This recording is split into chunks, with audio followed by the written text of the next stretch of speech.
Dati kasama namin si Paul last year sa video. Ngayon hindi na maano eh. Parang ako pinagalitan yun. Siguro hindi na yun pagkasama sa atin. Siguro baka sabihin tayo naka-influence na kay Paul no? Kung influence siya nag-choice niya na magtrabaho doon. Hindi naman siya tinulak na magtrabaho doon sa doon. Diba? Siguro kasi alam ko may time na ano eh. Siguro nag-video ako nun diba? Pero nag-usapan natin pera pre. Kaya siya sinabi niya ito mag-video siya. Sinabi niya. Ano lang, tuloy na lang yan. Kasi kumagita naman siya, wala namang sinabing tuloy, tigil ka na sa pag-aaral. Tuloy, yan na lang yung kasi kasulong niya. Sinasabi ko lang siya, parang sinabi ko na tuloy mo lang yan kasi habang nag-aaral siya, kung kaya naman yung magtrabaho habang nag-aaral, gawin siyang tuloy lang niya kapag depende na baka naisip niya tuloy lang na parang treat na magtrabaho na lang. At saka gagi kasi pre, yung hindi ko alam kung siguro may part din na naka-influence sa atin na nasabi natin na unahin yung hustle habang nag-aaral. Siguro na-take niya yun sa maling way, di ba? Siguro siya na yun kasi feeling ko nga hindi tayo eh. Kung alam mo lang Paul kung gaano ka namin kamahal, isa ka lang upal. Siguro na ano na siya kaladomit, di ba natarpal sa lugar? Oo. Kasi hindi mo na Torres na nakasama eh. Basta ngayon kasi nasimula nagtatrabaho siya minsan sana natin makasama. Diba? Oo. Hindi rin eh. Tsaka ano ka nagtaka ako? Hindi niya pumapasok. Nalala ko siya may sinabi sa akin ng mama niya. Sabi ng mama sa akin pasok kayo doon? Sabi ko, oo, may klase po kami. Sabi ko, walang pasok. walang pasok. Walang pasok.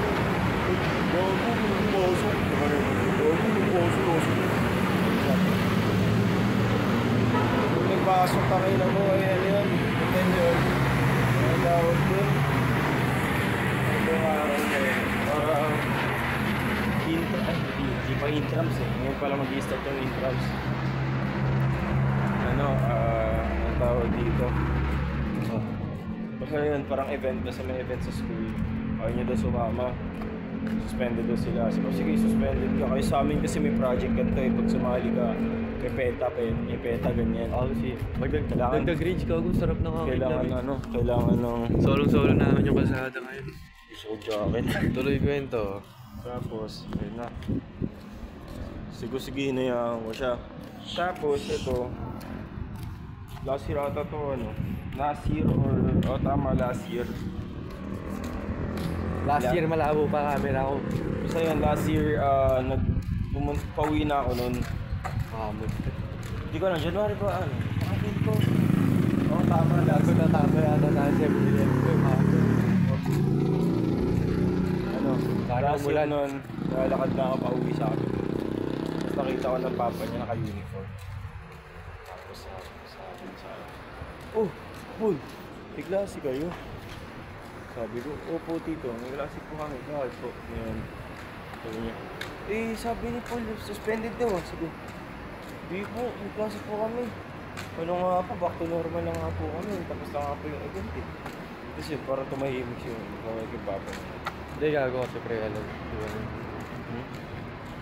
Tumahimik na yung papa niya nun. Pag nahimik ng papa niya, ayun, parang feeling ko, kinala na niya agad si Paul na parang ano yun yung nasa Sambales pa ako? Hindi ko sure. Basta yun, parang nasa Sambales ka pa, parang gano'n. Tapos, napansin ko nun, sabi ko,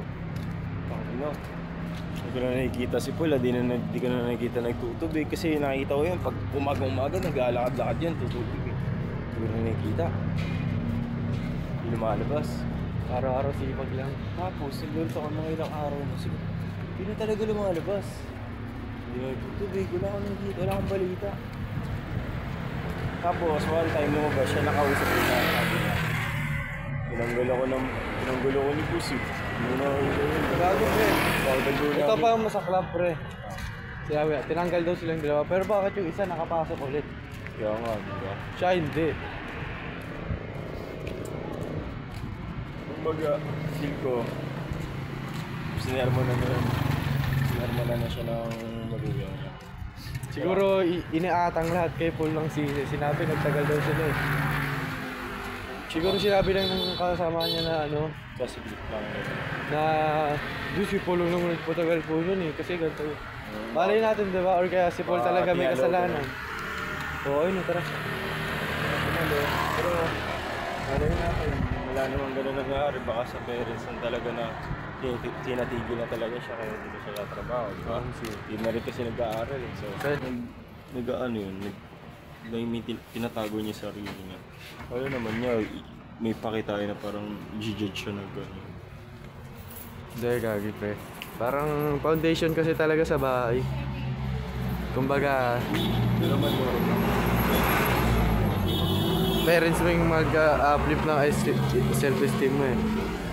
Kung mahiya ka o hindi. Kanya kung paano i-handle yan, pre. Kausapin yung mga taong bahay. Dahil na pag wala masyado experience sa labas. May kausapin yung mga taong bahay, sabihin ko bakit.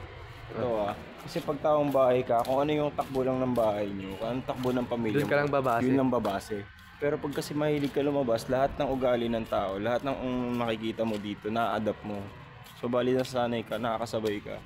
Hindi ka masasabi sumabay ka talaga, pero nakakasabay ka sa ano paano ba mabuhay dito. Eh putang ina mo, kung lagi ka na sa bahay, ano gagawin doon? Tama. Ano tutunan doon? Hindi, tsaka pre, kasi pag nasa labas ka, mas mabilis ka makaka-adapt, Kaya lang naman tumatalino yung mga tao kasi pagkalap ng experience, di ba? Parang mga pag-aaral pre, in-experience na yun yung iba bago natin pag-aralan. Ito,